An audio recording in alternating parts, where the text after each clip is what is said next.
Tapi kalau menurut ahli sunnah wal jamaah, kon itu satu. Tuhan sudah menghendaki sejak dari yang pertama diciptakannya sampai yang paling terakhir menjelang kiamat nanti, bahkan hari kiamat itu sendiri sudah beberapa triliun, entah nolnya 15 apa nolnya berapa, dari sejak sebelum Nabi Adam sampai dengan makhluk cucu anak cucu Nabi Adam yang paling terakhir, semua kon kata Tuhan jadi semua.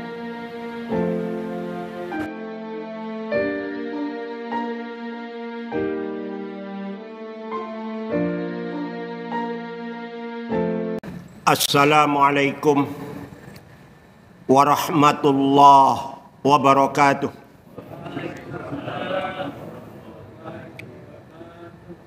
Insyaallah diskusi kita pada malam ini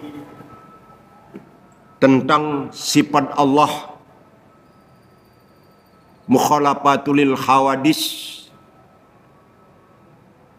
Allah berbeda dari semua yang baharu, akan fokus pada apa yang secara referensi saya pelajari dan kemudian berbekas di benak bapak-bapak semuanya. Wujud itu masuk kitab nafsiyah. Artinya dengan sifat wujud itu, dengan sifat nafsiyah itu, wujud Allah itu semakin jelas. Kemudian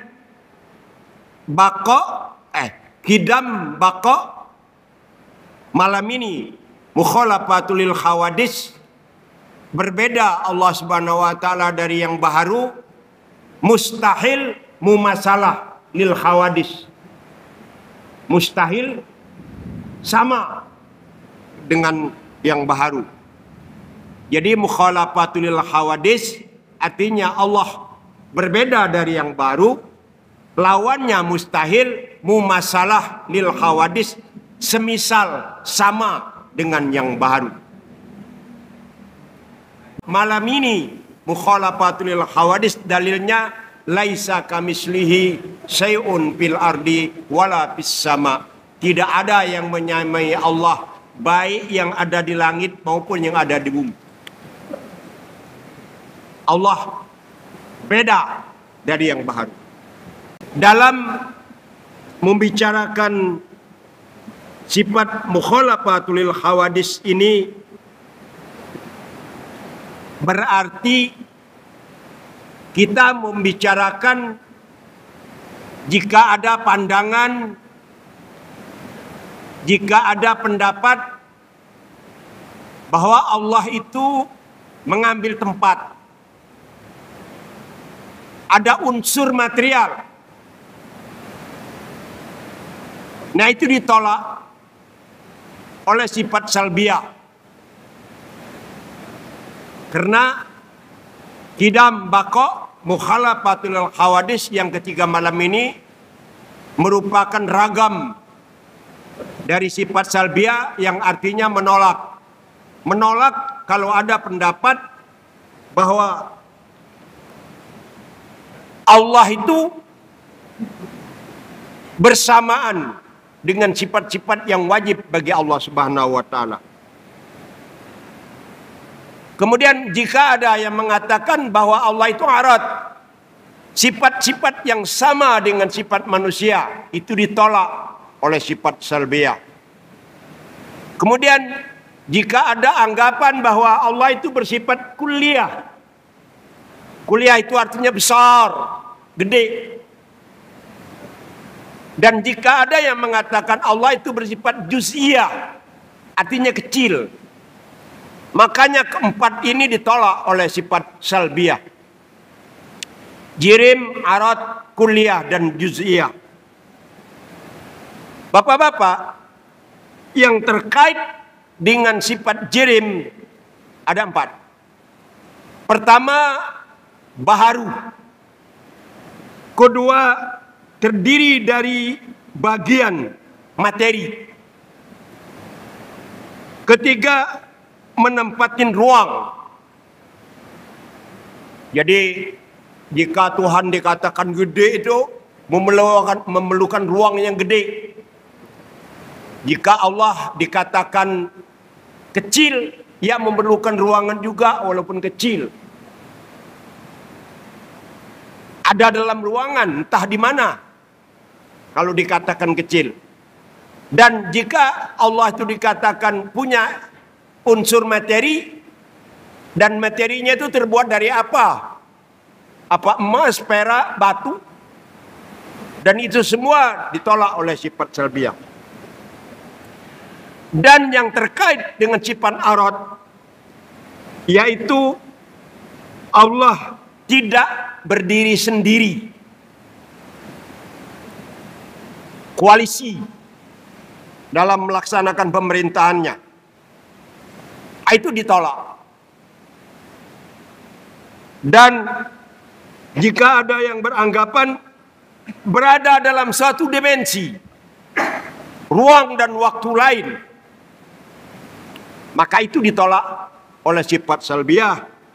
Dan jika menganggap juga baharu, jelas itu bertentangan dengan sifat hidam. Dan yang terakhir dikatakan tidak kekal, dan juga itu jelas bertentangan dengan sifat baqo. Kemudian yang terkait dengan sifat kulliyah tadi adalah Tuhan itu besar, bukan maha, besar doang. Sama dengan materi, apakah besarnya itu pas seperti ukuran masjid, apa besarnya itu pas seperti ukuran langit dan bumi. Dan itu tidak benar dan ditolak oleh salbiyah. Dan jika juga ada yang mengatakan juz'iyah, yang terkait dengan juz'iyah itu kecil, artinya Tuhan itu terdiri dari di sono ada, di situ ada, di sini ada, di bawah bumi ada, di atas bumi terpencar-pencar dia.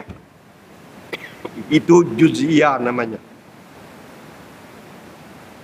Nah, setelah kita membicarakan jirim, arad, kulliyah, dan juz'iyah ini, maka di dalam pembahasan mukhalafatul hawadits, Allah berbeda dari semua yang baharu, dan lawannya adalah mumasalah lil hawadits, sama dengan yang baharu. Maka kita mau tidak mau membicarakan sifat zat, sifat dan af'al Tuhan. Sifat zat dan af'al Tuhan itu berbeda dari kita. Kalau kita yang dikatakan zat itu adalah sesuatu yang dapat dipandang oleh mata kita. Kita ngambil ikan. Yang dikatakan zat ikan itu adalah badannya yang kita pandang itu. Katakanlah ikan gurame, itu badannya itu, ya bersisi, ya lebar, ya warnanya kayak begitu, kecoklat-coklatan campur biru-biru sedikit. Yang dikatakan sifatnya adalah sirip-siripnya itu. Itu kalau kita. Tapi kalau Allah tidak. Zatnya tidak dapat dimisalkan apapun. Zatnya itu ada satu zat, satu zat. Zatnya melingkupi semua yang maujud, semua yang ada, semua yang dia ciptakan, ada semua di sana. Jadi ta'aluk Sifat Tuhan mukhalafatul lil hawadis, ta'alluq itu artinya kaitan. Kaitan kinerja Tuhan yang bersifat mukhalafatul lil hawadis itu adalah berkenaan dengan seluruh yang ada maujud. Semua yang ada ini dijangkau oleh sifat Tuhan mukhalafatul lil hawadis. Semua yang ada, semua yang baharu, semua yang diciptakan Tuhan, baik yang nampak maupun yang tidak nampak, baik bersifat jauhar pirit maupun bersifat kayak setan dan jin yang tidak nampak itu. Itu semua. Dan kemudian af'al Tuhan, af'al. Hanya satu perbuatan. Jika Tuhan mengatakan kun, fayakun, jadi dia. Dalam Tuhan menciptakan alam semesta ini, Tuhan tidak perlu materi, Tuhan tidak perlu alat, Tuhan tidak perlu staf-staf, Tuhan tidak perlu alat berat, Tuhan tidak perlu alat-alat yang halus-halus, tidak perlu yang canggih, tidak perlu kearifan lokal. Tapi Tuhan dalam bekerja hanya menggunakan kun. Idza arada syai'an ayyaqula lahu kun fayakun. Apabila Tuhan menghendaki sesuatu, cukup hanya berfirman kun, maka jadilah ia. Tapi kalau menurut ahli sunnah wal jamaah, kun itu satu. Tuhan sudah menghendaki sejak dari yang pertama diciptakannya sampai yang paling terakhir menjelang kiamat nanti, bahkan hari kiamat itu sendiri sudah beberapa triliun, entah nolnya 15 apa nolnya berapa, dari sejak sebelum Nabi Adam sampai dengan makhluk cucu anak cucu Nabi Adam yang paling terakhir, semua kon, kata Tuhan, jadi semua. Bapak-bapak yang saya muliakan, coba kita aplikasikan sifat mukhalafatul lil hawadis Tuhan ini, kita terapkan dalam kehidupan kita. Alhamdulillah anak saya itu mandiri. Kenapa? Sekolah nggak dibayarin, Pak. Dia mencari duit sendiri. Kawin sendiri, Pak. Dia mencari ongkos sendiri. Melamar juga sendiri, Pak. Nggak perlu pakai saya dan ibunya, Pak. Terus ngurus-ngurus semuanya dia. Kita mau jadi penonton. Sikap mandiri seperti itu mengecilkan siapa? Siapa yang dikecilkan? Keluarga yang dikecilkannya. Ibu bapaknya yang dikecilkannya. Jadi tamu doang, pangku tangan. Padahal kebanggaan orang tua walaupun ngutang, semeraut utang oleh memestakan anaknya, bangga loh ngawinkan anak. Dan anak hormat dengan kita karena dia merasa tergantung kepada kita. Tapi kalau mendiri seperti itu, sombong. Tidak boleh mukhalafatul hawadis kayak begini. Tidak boleh mendiri kayak begini tanpa bantuan orang lain. Tidak boleh. Karena itu mendirikan masjid nggak boleh sendiri. Mendirikan musola tempat peribadatan tidak boleh sendiri. Harus memberikan kesempatan kepada orang lain untuk berbuat pahala juga. Pernah dilakukan oleh Nabi Sulaiman. Ya Allah, hari ini binatang laut jangan engkau kasih rezeki, saya yang mau ngasih makannya. Oke, kata Tuhan. Binatang laut tidak saya kasih rezeki. Di masa itu gandum yang ada di gudang udah berapa tahun dikumpul. Gandum di gudang sudah habis, masih ada ikan yang gelepar-gelepar, saya nggak kebagian. Nyerah Nabi Sulaiman. Ampun ya Allah, nggak bisa, nggak bisa, nggak bisa Pak, nggak bisa mengimplementasikan sifat kemahabesaran, kemahakekuasaan Tuhan itu kita pinjam sedikit pun nggak bisa. Mengapa? Kita ditutup dengan kata-kata manusia tidak berdaya. La haula wala quwwata illa billahil aliyul azim.